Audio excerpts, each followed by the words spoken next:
About 2 weeks ago, HappyConsoleGamer posted a video about video game bucket lists. While I firmly believe that every gamer has a list of games they want to beat before they die, I can honestly say I've really never thought about it. But after Johnny made his video, it really got me thinking. So here's my top 7 games I want to finish before I die. Why not a top 10? Cause screw top 10 lists, that's why. So number 7, Splatterhouse 1, 2, and 3. I know it's more than one game. Shut up. Honestly, Splatterhouse 3 was where my interest in this series began. You see, my mother rented it for me as a kid. I know, that's weird, right? The game itself actually scared me, but it did spark an interest in the Splatterhouse franchise.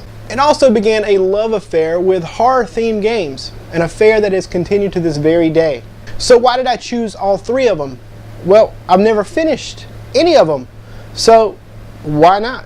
Number 6, Castlevania 4. You see, I was a Sega kid during the 16-bit era, so the only Castlevania game I ever played during this time was Bloodlines. I really never touched Castlevania 4. It really hasn't been until recent years that I've actually given the game a shot. Now, Bloodlines is one of my favorite games of all time, and definitely one of my favorite games in the 16-bit era.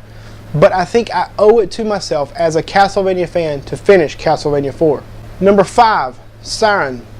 This survival horror title exists a little bit off the beaten track. Originally released in 2003 for the PS2, it sports an interesting gameplay mechanism. Between the sight jacking and the butterfly effect you can cause in various stages, I found myself getting very impatient with the game. Taking a look these days at various gameplay videos, it really makes me regret not finishing it. And more I'm determined to go back and finish it. Number 4, Shadows of the Colossus. I've owned this game for a very long time now, and when I first purchased the game, I worked very hard to finish it. I had defeated all but about 3 of the Colossi when, for whatever reason, my memory card messed up and corrupted the save state. So, it was gone. Unfortunate? Absolutely. Last year, I grabbed the HD re-release for the PS3. And I've got to say, I'm enjoying it more now than I did back then. I find myself really thinking about the game, even philosophizing about why in the world am I killing these monsters? Now look, I've got about 11 Colossi left, so don't spoil anything for me. Number 3, Raystorm. This classic from Working Designs is my all-time favorite shooter. The only problem with this game is it is butthole in the mouth hard. The game itself is visually stunning, and it sports a soundtrack written by my favorite video game band of all time, Zuntata. I am eternally in the debt of Johnny Millennium for introducing Zuntata to me. Bottom line, I'm determined to finish Raystorm one day. Number 2, Fatal Frame 3. When I was writing the script for this, and yes, I write scripts for these things, but when I was writing the script for this, I really didn't realize how many horror games I had on the list until I got to this point. But here I am mentioning yet another horror game. Fatal Frame is one of the few games that was so scary to me that I actually had to stop playing. The entirety of the Fatal Frame series is nothing short of terrifying, but why haven't I finished this game? Well, I had actually almost completed the entire game, but I made a cardinal mistake. I had gotten to almost the end and my health was almost entirely depleted. And this is when, for whatever reason, I decided to save over my main save state. This was very unfortunate because as soon as I'd load any game, I'd die within a couple of minutes. So we all know what that means. Going back to the very beginning. Finally, my number 1 game that I want to finish before I die is, of course, Shenmue. This game is one of the most unique games ever made, and I can sum it up in one word: life.